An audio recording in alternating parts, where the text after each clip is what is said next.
With the fall of the Jedi Order and the rise of the Galactic Empire, the galaxy was plunged into darkness. Darth Sidious had achieved his ultimate victory, transforming the Republic into an oppressive regime under his rule. The Jedi were nearly extinct, betrayed by their own clone troopers and hunted down by the newly formed Inquisitorius. Among the last survivors of the Purge was Grandmaster Yoda, who barely escaped after a desperate duel with Palpatine in the Senate chamber.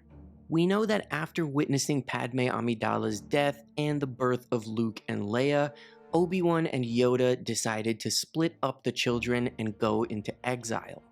Yoda chose to go to Dagobah, a planet strong in the Force, where he could hide, train, and meditate. In this video, I want to continue the series I've been doing exploring characters' lives in the years after Revenge of the Sith, explaining what they were doing in the 19 years between Episode 3 and Episode 4. We'll be looking at everything that happened to Yoda on Dagobah in canon, including things that involve the larger galaxy and things that were deeply personal to Yoda. On Dagobah, survival was Yoda's first priority. He initially used his E3 standard starship lifeboat as shelter, but the damp, humid environment quickly eroded it. Forced to adapt, he constructed a new home, a small hut made from natural materials deep in the swamps. He chose a site near the Darkside Cave, also known as the Cave of Evil, aware of its ominous energy. But rather than avoiding it, Yoda understood that his own presence in the light side of the Force balanced the darkness, preventing it from growing unchecked. Building his home was a painstaking process. The relentless rain and swamp conditions made it difficult to find stable ground. Yoda crafted his hut from gnarled roots, mud, and fallen branches, ensuring that it blended seamlessly into the environment. Over time, he made small modifications, reinforcing the structure to withstand the planet's harsh weather conditions. Dagobah was a wild and dangerous world, home to massive serpents, predatory creatures, and towering vegetation. Yoda quickly learned how to hunt and forage, developing a diet from local plants, fungi, and small animals. He discovered the planet's native nutrient-rich roots, which became a staple of his meals. He also learned how to filter water from the swamps, ensuring he had a clean supply to sustain himself. Navigating Dagobah's environment was a challenge. Yoda had to remain constantly vigilant, aware of lurking dangers in the murky waters and dense fog. Some creatures avoided him due to his strong connection to the Force, while others saw him as prey. He frequently had to relocate during the wet seasons when torrential rain would turn parts of the swamps into deep, impassable marshes. Yoda took shelter in caves on higher ground, ensuring that he remained safe from flash floods and unexpected storms. Despite Dagobah's remoteness, Yoda knew that the Empire was still hunting him. Imperial probe droids and the Inquisitorius searched the galaxy for Jedi survivors. Dagobah's strength in the Force cloaked his presence, ensuring that no one could track him. Occasionally, he sensed disturbances in the Force when Jedi fugitives were captured and killed, but he remained disciplined, knowing that breaking his cover could bring ruin to the last hope of the Jedi. As time passed, Yoda became one with Dagobah's environment, moving seamlessly through the swamps and adapting to its unforgiving conditions. He learned to communicate with the natural world, sensing the rhythms of the planet and coexisting with its many life forms. His exile was not just about survival, it was about patience, resilience, and preparation for the future. Though isolated, Yoda never severed his connection to the Force. Dagobah was far too powerful for him to do that. He meditated for long hours, seeking clarity and wisdom. His most important connection during this time was with his old friend Qui-Gon Jinn, who had discovered the path to consciousness after death. Through Qui-Gon's teachings, Yoda learned secrets of the Force never before mastered, preparing himself for the possibility of transcending death. Yoda's training with Qui-Gon was unlike anything he had encountered before. No longer was he learning through physical discipline or lightsaber combat, his training now revolved around deep spiritual enlightenment and understanding the Force in ways he had never imagined. Through intense meditation, Qui-Gon taught Yoda the principles of becoming one with the Force after death, a technique that very few in history had ever learned of. Yoda had once dismissed Qui-Gon's unconventional beliefs, but now, in Exile, he saw the wisdom in his old friend's teachings. Even in his exile, Yoda remained aware of other Jedi survivors.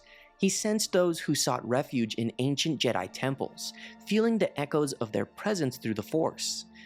He felt the losses of those who were hunted down by the Inquisitors, their deaths rippling through the Force like distant screams. One of Yoda's rare direct interventions came when Ezra Bridger and Kanan Jarrus meditated inside the Lothal Jedi Temple. Speaking to them through the Force, Yoda guided Ezra to his Kyber crystal, allowing him to forge his own lightsaber. This was a moment of great significance, proof that the Jedi spirit was not entirely lost during the dark times of the galaxy. Later, when Ezra, Kanan, and Ahsoka Tano returned to the temple, Yoda provided one final lesson, directing Ezra to Malachor, where his journey would take a critical turn. Yoda understood that these Jedi were forging their own destinies, and he played the role of a quiet guide, offering wisdom but never dictating their path. Yoda's connection to the Force also extended beyond living Jedi. He spent much time in silent reflection, communicating with the echoes of the past. The Jedi Order had fallen, but its wisdom remained imprinted on the Force. He listened to the voices of long-gone Jedi Masters, drawing from their teachings to refine his own understanding. Through these visions, he gained insight into what had led to the downfall of the Jedi, realizing their failures and shortcomings. He came to accept that the Jedi had been blinded by their own traditions, unwilling to change until it was too late. He wondered if he had doomed the Jedi Order through his own blindness, if he had placed too much faith in the old ways. The fall of the Jedi still weighed heavily on him, and he could not shake the feeling that his leadership had contributed to their downfall. He recalled the final days of the Clone Wars, the arrogance of the Jedi Council, and how they failed to see Darth Sidious manipulating the Republic from the shadows. But through meditation, Yoda sought clarity. He began to understand that failure was the greatest teacher. He had once believed the Jedi Code to be infallible, but he now recognized its rigidity had prevented the Order from evolving. The mistakes of the past were not solely his own, but the product of generations of stagnation within the Jedi Order. He came to accept that the Jedi would need to change if they were ever to rise again. One day, while making his way back to his hut, Yoda suddenly felt a deep disturbance in the Force. It was unlike anything he had sensed in years. Powerful, raw, and filled with loss. He knew immediately that it meant Obi-Wan Kenobi was dead. His old friend, who had been in hiding on Tatooine for decades, had just been struck down by Darth Vader aboard the Death Star. A wave of grief passed over Yoda, but he did not despair. If Obi-Wan had fallen, it meant that the journey of the Skywalker children was just beginning. Days after his death, Obi-Wan appeared to Yoda through the Force. He had also learned to retain his consciousness after death, just as Qui-Gon had before him, and he reached out to Yoda to prepare him for the coming future. Luke Skywalker was ready to become a Jedi. At first, Yoda hesitated and insisted that Leia come to Dagobah instead. He had spent years meditating on the fate of the Jedi and whether they could ever return, and he had planned to train Leia. Luke carried great potential, but Yoda saw troubling signs: recklessness, impatience, and anger, traits that reminded him of Anakin. He wondered if training Luke would lead to the same disaster as Anakin's fall. Yoda had seen firsthand what happened when Jedi were trained too late, and the thought of history repeating itself weighed on him. But Obi-Wan reassured him that Luke was different. He had grown up in hardship, far from the politics of the Jedi Order, and he had not been raised as a warrior from childhood. He carried the same compassion that his mother had, and the potential to succeed where the previous generation had failed. With that in mind, Yoda finally agreed to train Luke Skywalker. Sometime later, Yoda made one final visit to the Cave of Evil, seeking clarity before his new apprentice arrived. The cave had always been a place of fear and temptation, a test for any Jedi who stepped inside. This time, Yoda experienced something different.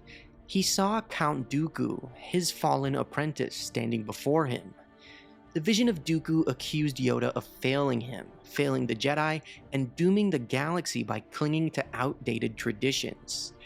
More ghosts of the past appeared, Jedi who had died during the Clone Wars, and a Jedi from the High Republic, each blaming Yoda for their fate.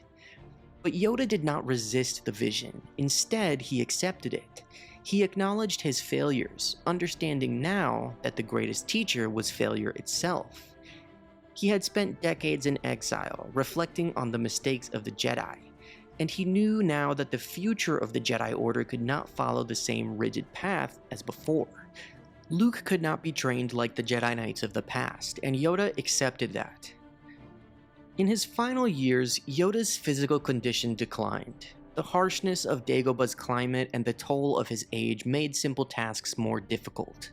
He relied more heavily on his staff to move through the swamps, and his meditation sessions became longer as his body weakened.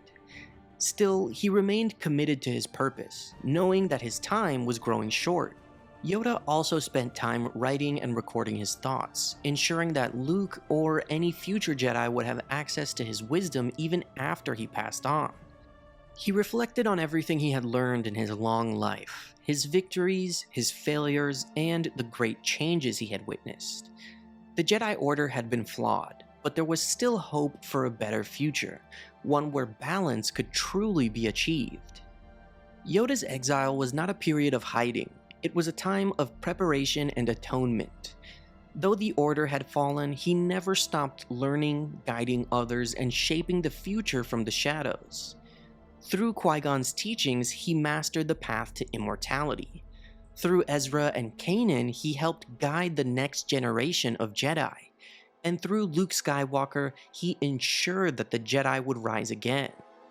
His time on Dagobah was not a retreat, it was a final lesson, one that would shape the fate of the galaxy forever.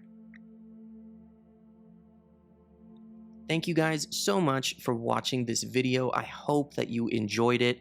Make sure to like and subscribe if you did, and as always, may the Force be with you.